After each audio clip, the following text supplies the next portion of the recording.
culimada diinta ee magaalada Buuhoodle ayaa warbaahinta u soo bandhigtay wiil dhalinyaro oo ku xanuunsan magaalada Buuhoodle kaasoo ay dhibaato badan ku qabaan waalidiintiisa.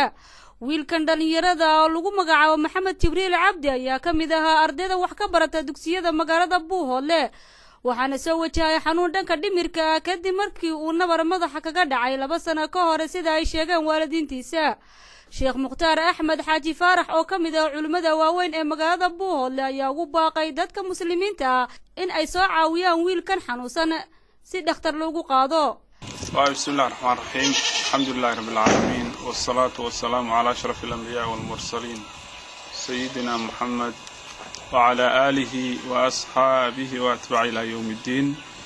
Bidayatan assalamu alaykum wa rahmatullahi ta'ala wa barakatuh. salaan kadib halkan aanu joogno oo uu joogo wiilka la yiraahdo Maxamed Jibriil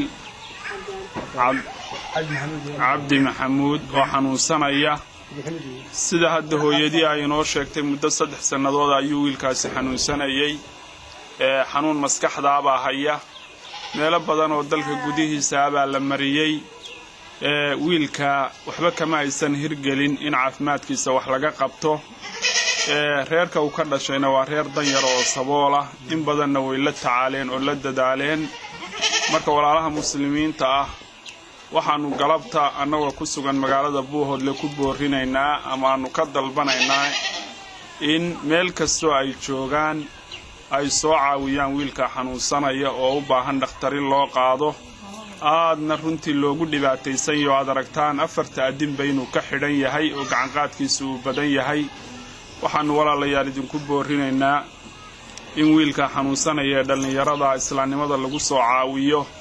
ilaahayna subxaanahu wa ta'ala waxaan idin weydiinaynaa miisaanka xasanaadka inuu idin saaro qof waliba wixii uu ka geysto wa tacaawanu cala albirri wattaqwa wala tacaawanu cala alithmi walcudwaan ilaahay subxaanahu wa ta'ala dartii ugu soo gargaara waa qof yar oo dhibaataysan oo dhalinyaro ah dhakhtar fiican runtii aan helin oo aan dhaqaale loogu helin waxaanu mar labaad idinka codsanaynaa in la soo caawiyo wiilka oo loo dadaalo oo qof kasta oo weedhayada maqla ama fariintayadani ay gaadho waxa weeye in wiilka la soo caawiyo wax lagu soo taro sidii dhakhtar dibadeed loogu kaxayn lahaa looguna tacaali lahaa waxaanu mahad celinaynaa warbaahinta sharafta leh oo iyaduna runtii ka qayb qaadatay wiilkan sidii loo caawin lahaa oo soo gudbinaya fariimahan qaaliga ah ilaahay subxaanahu wa ta'ala waxaan idin weydiinaynaa kuwii uu fududeeyo inaad noqotaan wiilka caawintiisa wassalaamu calaykum wa rahmatullahi wa barakatuh. Safiya Sheekh Cabdi Aadan oo ah hooyada dhashay wiilkan ayaa sheegtay in aysan awood u lahayn xilligan dabiibkiisa horeyna ay u geeyeen dhakhaatiir dalka gudihiisa ah muddo 3 sanadood xanuunsanayay dalka gudihiisa iyo koobiyada aan geynay imakana sidii u xanuunsanaya wax awood oo aan u haynaa hadda ilaa iyo waqtigan aan jirin marka in la soo caawiyo sidii aan dhakhtar